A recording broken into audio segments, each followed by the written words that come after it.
In this video, we're going to finish up the concept of chemical quantities by looking specifically at chemical quantity and reactions. When it comes to chemical quantities and reactions, we must first establish that we need to consider chemical reactions when they are balanced. In the following chemical reaction, which is the reaction between solid iron, solid sulfur to make solid iron 3 sulfide, we see that to balance it, we need to put a coefficient of 2 before the iron, coefficient of 3 before the sulfur, and before the iron 3 sulfide, we don't have a coefficient, but it is implied that there's a value of 1. The reason why we need to balance the reaction always is because this respects the law of conservation of mass, which establishes that atoms don't go into thin air and they don't come from thin air. And in the reactants and in the products, we have the same number of atoms. When we have a balanced chemical reaction, then we can read it in a particular way. And as you can observe in the reaction that we have as an example, this means that I can read the reaction as 2 moles of iron react with 3 moles of sulfur to produce 1 mole of iron 3 sulfide. What this establishes is that the coefficients that balance that reaction is actually the molar relationship between any of the components of a chemical reaction. Taking that into account, those coefficients allow us to have a relationship between any of the components in our chemical reaction. So, for example, in this relationship, we're looking at both reactants compared to one another. In this relationship, we are looking specifically at the reactant iron in relation to the product. Here we have the relationship between sulfur to the product. And you can observe that in these fractions, all we have is, it doesn't matter if it's in the numerator or the denominator, the molar quantities that we have of the two things that we're interested in a chemical reaction. When we're doing calculations utilizing multiple factors, it actually allows us to look at the relationship of any component in a chemical reaction in units of grams or in units of moles.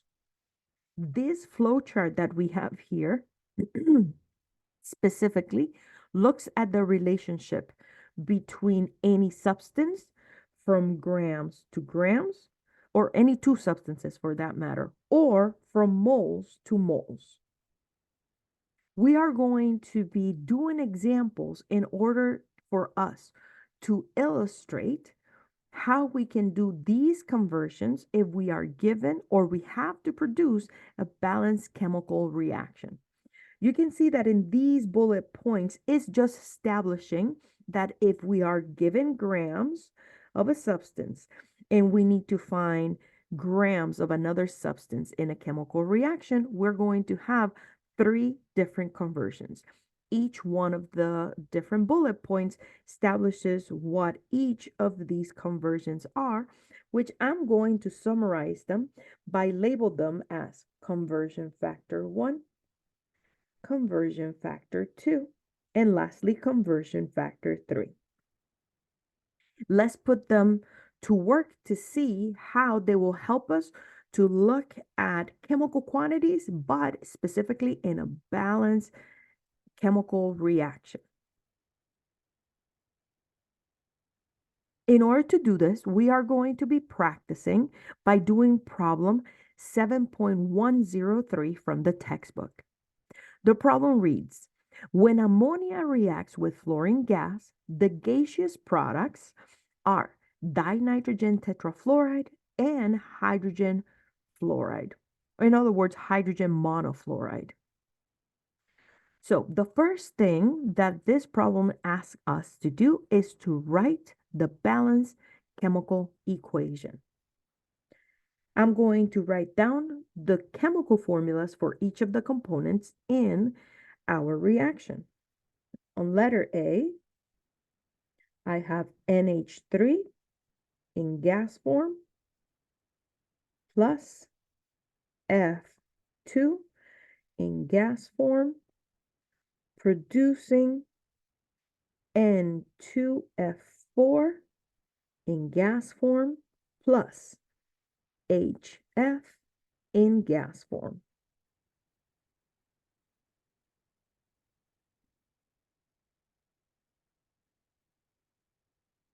Next, I'm going to outline how many atoms I have of each element for the atoms that are involved in this chemical reaction. So I'm going to make my list. I'm interested in finding the number of atoms for reactants versus products for the atoms that I have here, which include nitrogen, hydrogen, and fluorine.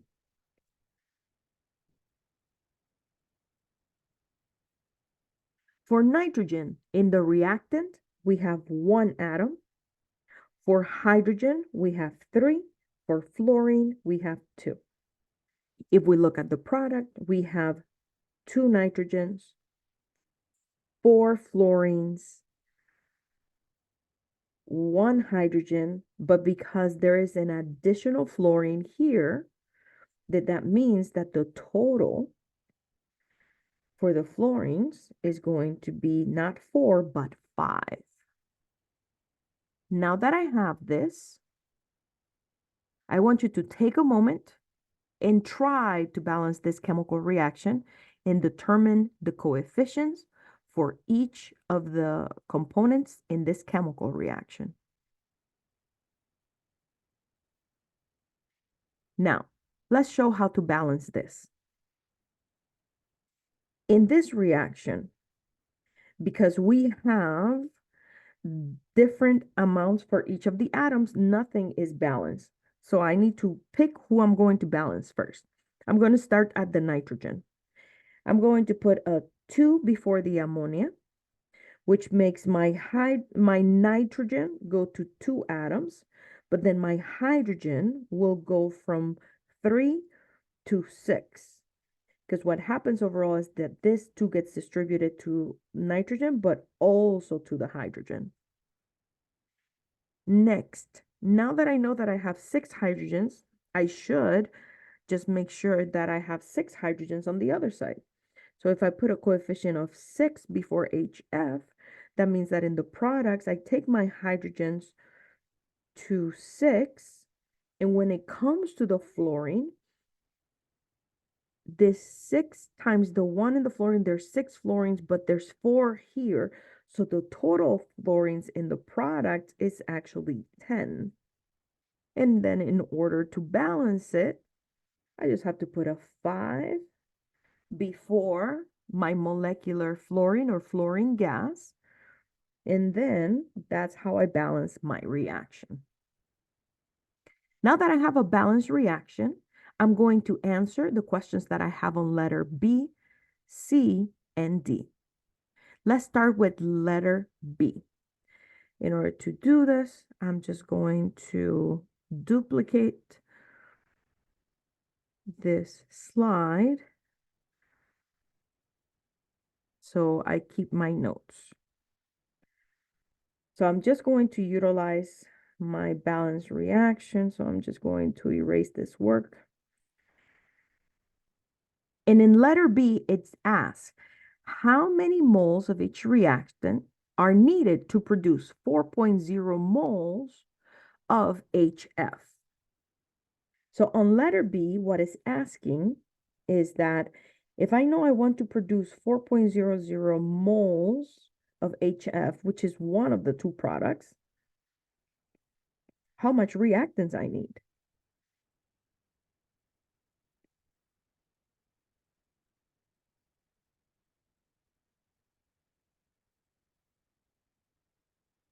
If I look at my flow chart of work, This establishes that if I have a balanced chemical reaction, I must look at what is the unit given and what is the unit that I want.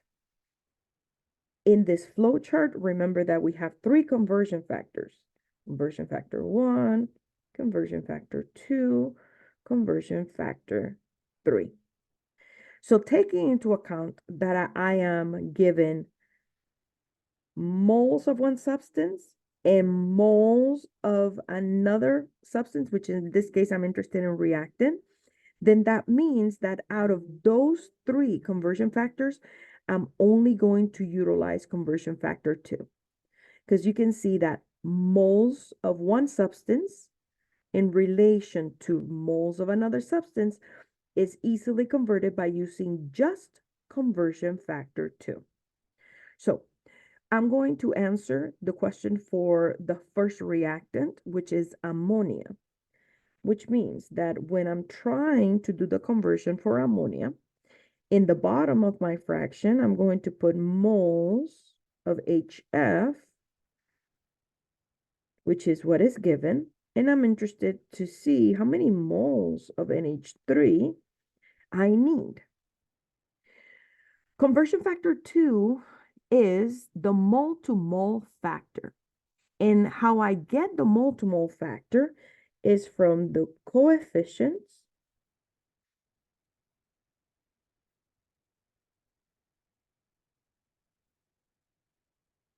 of the balanced chemical reaction.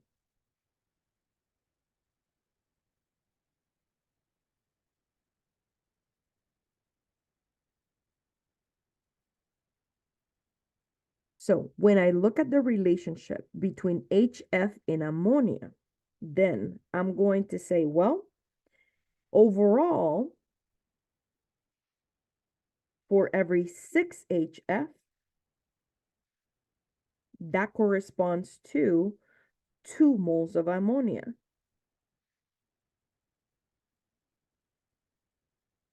When I take this into consideration, then what I have to put in my calculator is 4.00 times 2 divided by 6.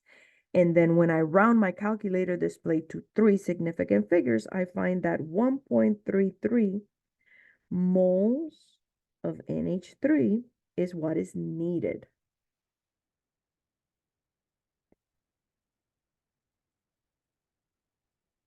And you can see that I crossed out the cancellation for the units. Take a moment and find the molar relationship between the moles of F2 by the moles of HF to find out how many moles of F2 are needed for obtaining 4.00 moles of HF.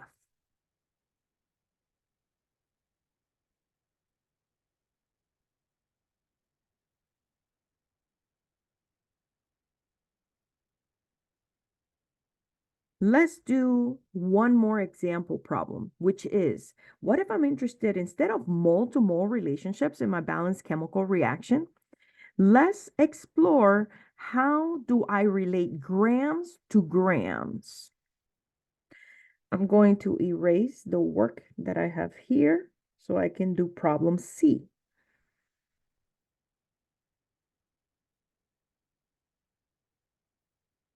In problem C, it says, how many grams of F2 are needed to react with 25.5 grams of NH3? So I need to write the amount given, which is 25.5 grams of NH3. Since I'm given grams and I'm interested in grams of another substance, in these type of problems, we're going to use all 3 conversion factors. So I'm going to establish 3 different fractions, which are the equalities for each of my conversion factors. we can observe that the first conversion factor is going to be the molar mass, specifically, of the compound given. And since I have NH3, what I have to do is to find the molar mass of NH3. So in NH3, I have to say, well, it's 14.01 because there's one nitrogen, and I'm going to add that to 3 times the molar mass of hydrogen, which is 1.01. So the molar mass of ammonia is 17.04 grams of ammonia in 1 mole of ammonia. The reason why I put the molar mass in the bottom is because I'm trying to cancel the grams of ammonia. So my standing unit is going to be moles of the substance given, which you can see the unit here. In the next conversion, I'm going to use the mole to mole factor, which is conversion factor 2. And that comes from the balanced chemical reaction. In this problem in letter C, I'm looking at the relationship between moles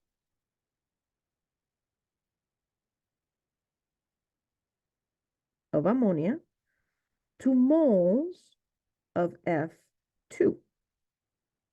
Looking at my chemical reaction, this is going to be 5, because that's what it tells me for F2. And then it tells me that specifically for ammonia, there's a 2. When I cancel my units, moles of NH3 with moles of NH3, we observe that the standing unit is moles of what we're interested to find out, and that's what we see on the top. To lastly go from moles to grams, we're going to use the molar mass. But in this case, what we're going to be doing is multiplying by the molar mass. So in the bottom, we're going to do 1 mole of F2, and then we find out the molar mass of F2. So F2 molar mass is 19.00. When we multiply it times 2, this is 38.00 grams. That's the molar mass of it. When I cancel my units, moles of L2 with moles of F2, my standing unit is grams of F2. And then to find out what is my final answer, I'm going to do 25.5 times 1 times 5 times 38.00. And I'm going to divide that number by 17.04 times 2. Let me enter it in the calculator correctly.